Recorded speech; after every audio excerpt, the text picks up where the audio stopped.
Hosted by you/always_never_5555. I, 45F, have a dear friend, Lauren, 43F. We grew up together, and she was a bridesmaid at my wedding 20 years ago. Several years ago, my husband and I had a great opportunity to work and live abroad for a few years. This required us to sell our house and most of our belongings, putting the rest in storage. One item I didn't want to let go of was a beautiful antique crystal lamp that belonged to my late grandmother. It holds many important memories for me. Unfortunately, our storage unit was so full that I was afraid I wouldn't be able to fit it in without giving up something else we wanted to keep.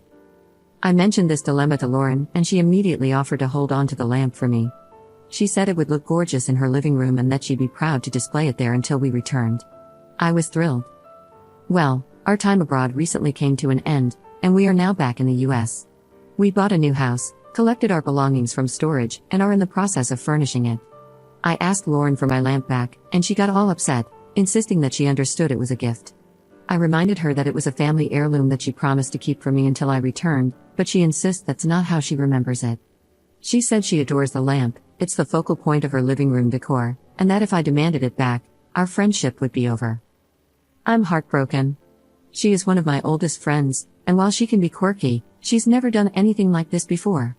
I don't want to lose her friendship, but I also don't want to lose a treasured family heirloom. It's also worth quite a bit of money, it appraised at over $2,000. To be clear, I am 100% confident that I did not tell her it was hers to keep. Given our lifelong friendship, I thought it was safe to leave it with her. I can't even fathom why she thinks I gave it to her. We are not rich, and I would never give such an expensive gift to anyone. To make matters worse, I told my sister about all of this, and she was livid.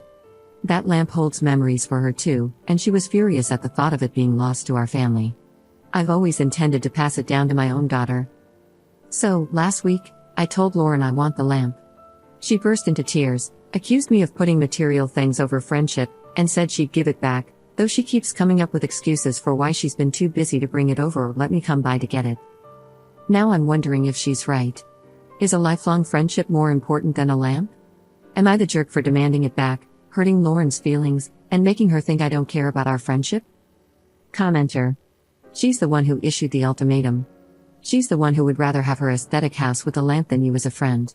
She's the one who convinced herself you'd let her keep a beloved antique, despite the fact that she only has possession of it because you wanted to keep it. Her own logic and story are full of holes, and she knows it. That's why she's going nuclear. When was the last time you were at her house?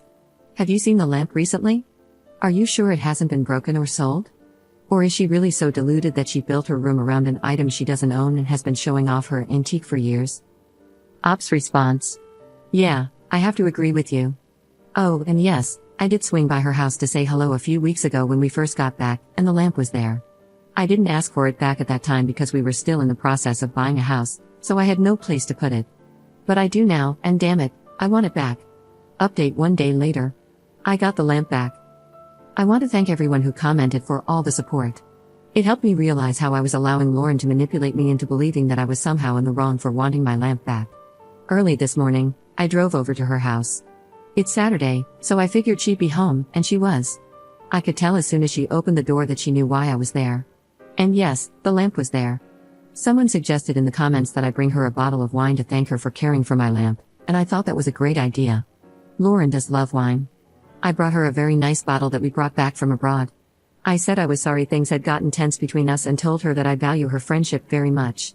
I handed her the bottle and told her it was a gift to say thank you for taking such good care of my grandma's lamp. I said, I'm sorry if there was any confusion about my intention in letting you hold on to it, but I think you know now how important that heirloom is to me and my family, and I need to take it back. She kept saying she believed it was a gift, but I stood my ground and told her she was remembering it wrong. I reminded her that it was a family heirloom. I said, think about this, to you, it's a pretty lamp. To me, it's a reminder of my departed grandma and all the wonderful times spent in her house with this lamp lighting up her living room.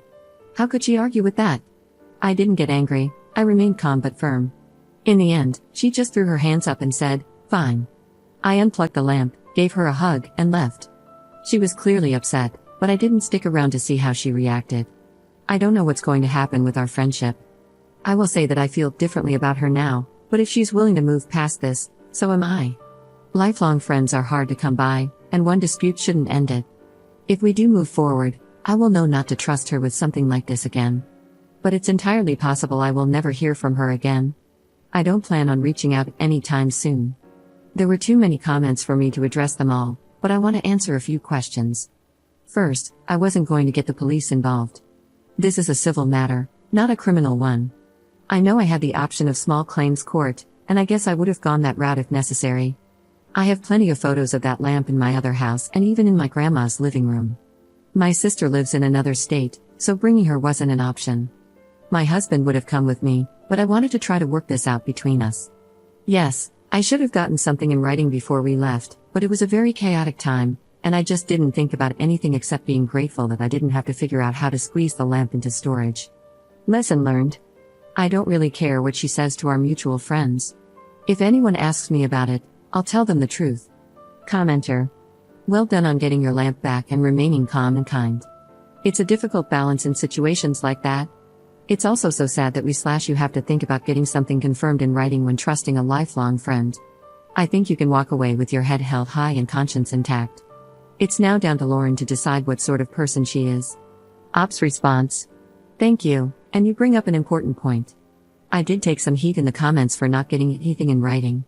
While I admit I honestly didn't even think about it at the time, we were getting ready to move overseas, and things were crazy. I think that even if I had, I might not have done it. It would have made for an awkward conversation, implying that I don't trust someone I've known my entire life. She's always been a bit sensitive, and I'm pretty sure that discussion would have been uncomfortable at best, kinda like asking a fiancé for a prenup. It suggests that you think there's a chance something will go wrong, and to an emotionally sensitive person, that may not go or very well. But, like the divorced person who learns a hard lesson about not getting a prenup, I know better now.